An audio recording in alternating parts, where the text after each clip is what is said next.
बिस्मिल्लाहिर्रहमानिर्रहीम। अस्सलामु अलैकुम वरहमतुल्लाहि वबरकातुहू। प्यारे दोस्तों, कैसे हो? ठीक हो? उम्मीद करते हैं कि आप ठीक होंगे।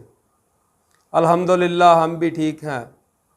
जैसा कि अक्सर हमारी मुलाकात होती रहती है, उसी सिलसिले में आज फिर काफ़ी दोस्तों ने इसरार किया कि ये नुस्खा आप अपलोड करें।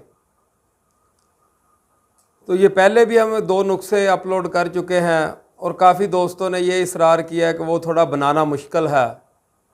तो ये नुस्खा है सूखी खारिश के लिए, जिस खारिश में दाने नहीं निकलते, जिस्म के ऊपर एलर्जी खारिश सी रहती है, ये उसके लिए है। ये बहुत ही नायाब, बहुत ही आला, बहुत ही ज़बरदस्त चीज़ है और बनने में भी आसान, इस्तेमाल करने में भी आसान। तो करना आपने यूँ है कि पंसार स्टोर से आपने 1 पाव पनीर लेना है। पंसार स्टोर से 1 पाव पनीर लें।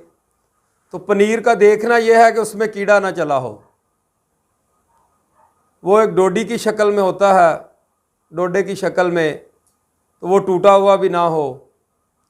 अच्छी किस्म का पनीर लेकर रात को आपने मट्टी के किसी बर्तन में, गिलास में या कुज्जे वगैरह में, उसको आपने कम से कम 10 से 12 उसके दाने जो हैं वो आपने भिगो लेने हैं। 10 दाने भिगोने के बाद आपने उसको सारी रात वो भीगा रहे, उसमें 1 गिलास पानी डालना है आपने।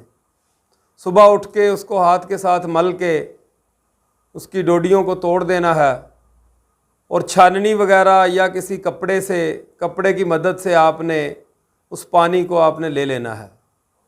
पानी लेकर उसमें हल्का सा नमक डाल के खाली पेट आपने इस्तेमाल करना है।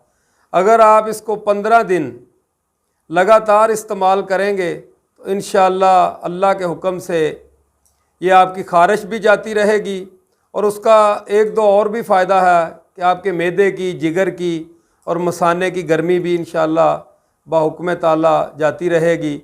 तो परहेज़ भी इसका सुन लें कि इसके दौरान आपने समोसा, पकौड़ा, तेल वाली चीज़ें और पराठा वगैरह नहीं खाना, जितने दिन आपने दवाई यूज़ करनी है। चाहे अगर आप 3 टाइम पीते हैं तो 1 टाइम पिए, तो इंशाअल्लाह अल्लाह के हुक्म से आपको शफा होगी।